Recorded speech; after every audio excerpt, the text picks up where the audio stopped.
Viskas gerai, viskas gerai. Čia pasiekė, kaip mes toks buvai.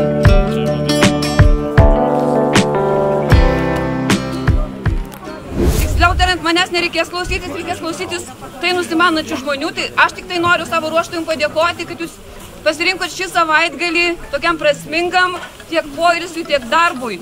Tai mylėjai, jūs esate fantastiški, nes jūs esate tie žmonės, kurie prisidedate prie mūsų šių metų kultūros sostinės ir mes jumis dabar jau tikrai pradėsim didžiuotis. Tai įrodysim va šitas stendas, kad jūs čia buvote.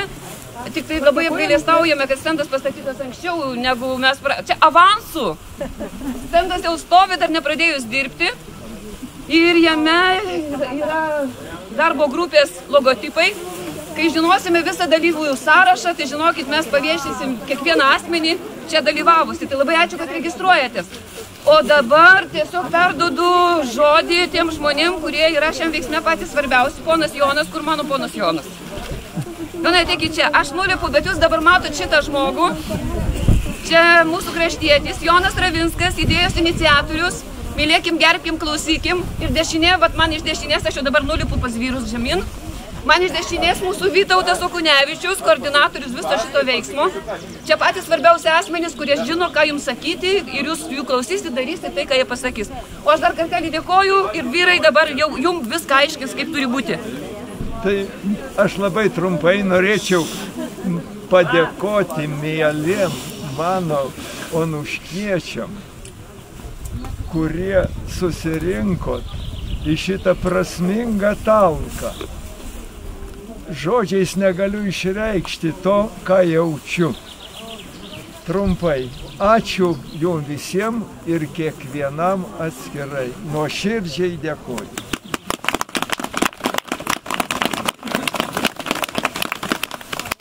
Labadiena visiems. Smagu matyti žemiečius, kraštiečius, miškininkų sąjungos atstovus, universiteto atstovus, savivaldybės administracijos atstovus, Seimo ir atstovų. Tai labai smagu, kad visi susirinkom, kad neužmirštam miškų. Tai šiandien mes susirinkom Aukštadvario girininkijai 198 kvartalio pirmam sklype. Želdinsim 2,6 hektarų ploto. Želdinus sodinsim. 2,6. Tai sodinsim vieną eilę eglės, vieną eilę pušies. Daržo grupės yra pažymėtos. Dvi naujienas tokios yra. Viena naujiena, tai kad mums nereikia skubėti, koncentruojamės į kokybę. Tai čia gera naujiena, bloga naujiena, kad kokybę prižiūrės žmogus be kompromisų tų klausimų, Donatas su Gabrielė. Parodykim to žmonės, pasirodykite, ateikite arčiau, kad žinotų visi. Gabrielė, tai jauni specialistai, tikrai šviesų žmonės, universitetui šlovė, kad tokius paruošė. Tai va, ir ką tada reikia pradėti turbūt? Pušiai. Šitas tik pušiai tinkamas, eglė yra per mažas. Su va šitais sodikliais, pusiau apvaliais, sodinsim eglę. Ir beržą galima šitie dideli sodinti, beržą ir su kastu gerai būtų sodinti. Dabar pats sodinimas. Sodinimo...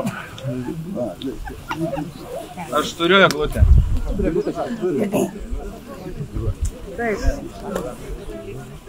Tai esmės sodinimo, tai eglutės nereikia palaidoti iki šakų, reikia sodinti iki šaknies kaklelio. Truputį aukščiau kaip šaknies kaklelis, nes paskui lietus nuplauna, kad neišlystų šaknis. Sodinant reikia stengtis neužlenkti va taip šaknų, nes kai šaknis taip medelių užsilenkia, tai jis tuo metu tai prigyja, bet ten 8-11 metais jis išdžiūva. Nu, ne visi, bet nemaža dalis išdžiūva. Tai sodinant reikia stengtis, kad tos šaknis būtų neužlenktas medelio. Suspausta plokštumoje, viskas gerai, jokių problemų nėra. Tai padaryk, Donatą. Padaryk, Donatą. Parodysit. Aukštą žiūrėk.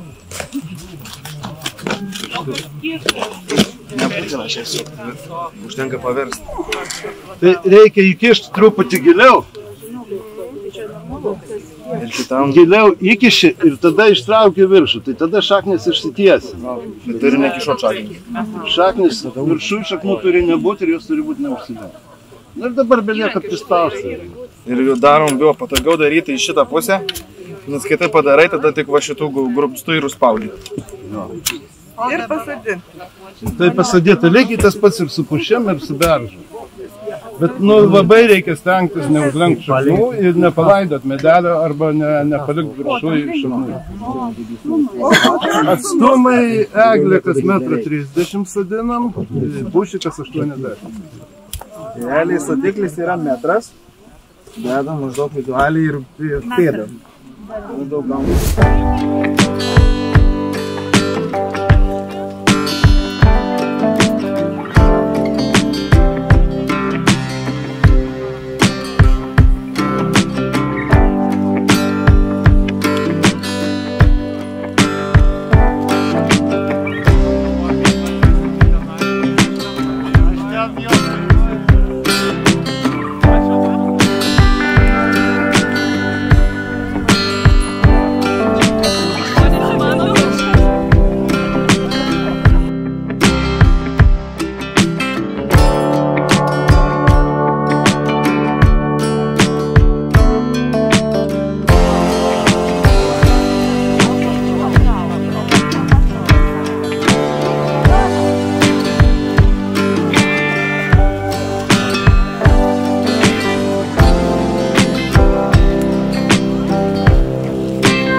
Šiandieną šitame miško plotelėje didžiulė šventė.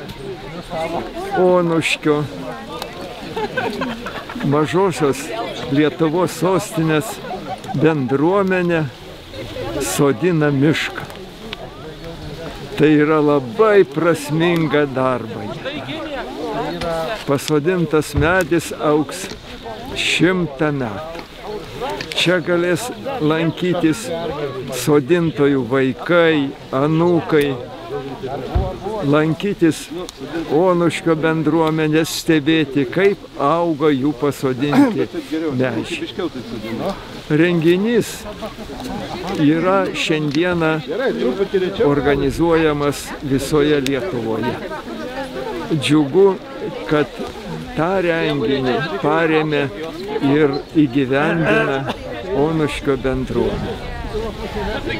Reikia tikėtis, kad kiekvienas pasodintas daigas išaugs dideliu medžiu, o jų darbas sodintojų išliks labai prasmingas ne tik jiem, bet ir jų ainiam. Sėkmingų darbų, tegyvuoja miškai. Džiugu būti čia kartu su Onuškio bendruomenė, sodinti mišką, eglaitės, pušaitės, taip pat beržiukus. Na, kiek žinau, iniciatyva šio sodinimo yra kraštiečio Jono Ravinsko. Man džiugu, kad teko man dirbti su Jonu Ravinsku. Jis taip pat dirbo miškų ir ekologijos fakultete, aš atstovėjau miškų ir ekologijos fakultetą. Tikrai nuostabus žmogus. Teko miškų ir ekologijos fakultete sutikti iš Onuškio ir studentų. Vienas iš jų Laurinas Balkelis, kuris buvo puikus studentas ir, kiek žinau, dabar geras specialistas dirba miškų srityje. Taigi, dirbant kartu su bendruomenė, su miškiečiais, matau, kad visi yra geros nuotaikos. Tikrai medžio sodinimas mums lietuviams yra vienas iš tokių darbų, kuris yra mūsų širdyje ir teikia mums nemažą džiaugsmą.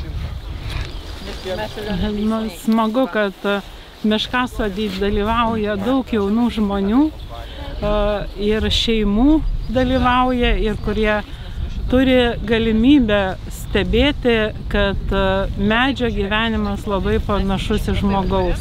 Va šalia yra jau brandus, pribręstantis miškas, o čia ateina jaunuolynas, taip kaip ir žmogaus gyvenime. Yra vaikai, yra tėvai, yra seneliai, proseneliai ir medžio gyvenimas yra kaip ir žmogaus baigtinis gyvenimas. Ir nauja miško karta turi pakeisti senąją miško kartą.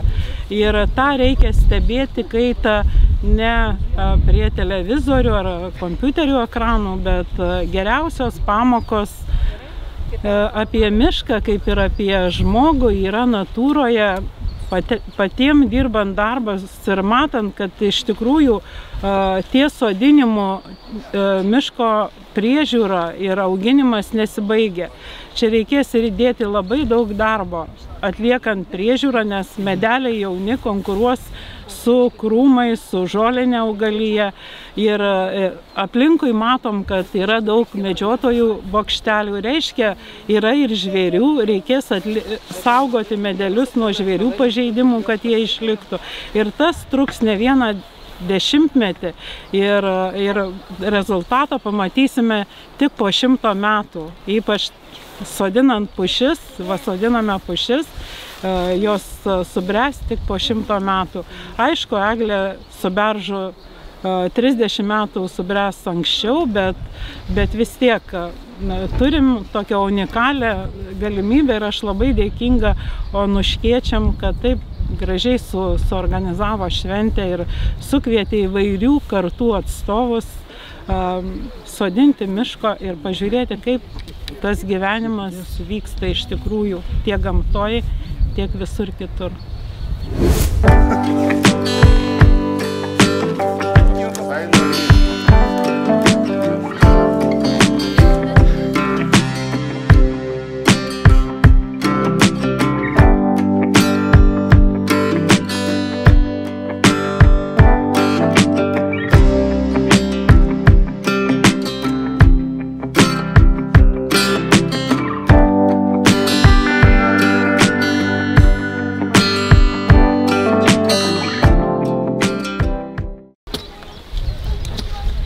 Šiandien džiaugiamės būdami Onuškyje, visa šeima, mano mažasis eina.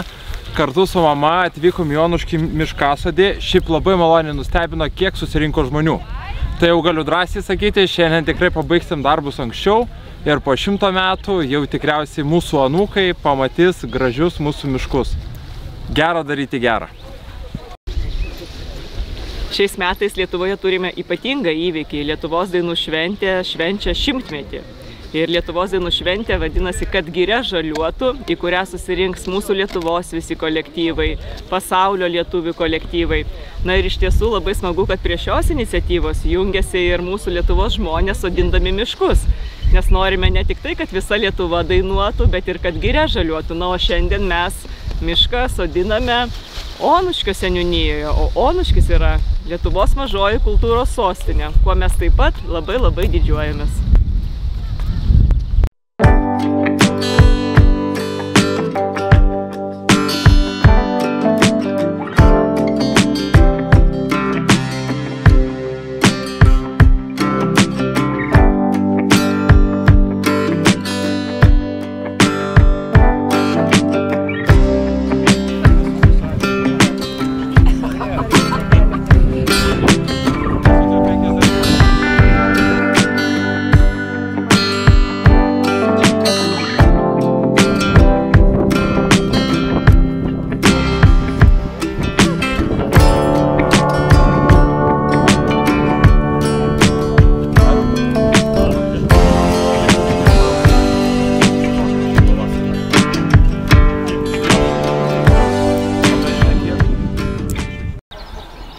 Dėduk, prisimenat, kaip prieš 20 metų, kai jaunasis miško bičiulis buvau, lygiai taip pat dviese, sodinom ir močiutė šalia buvo, įsivaizduojat, kaip smagu buvo.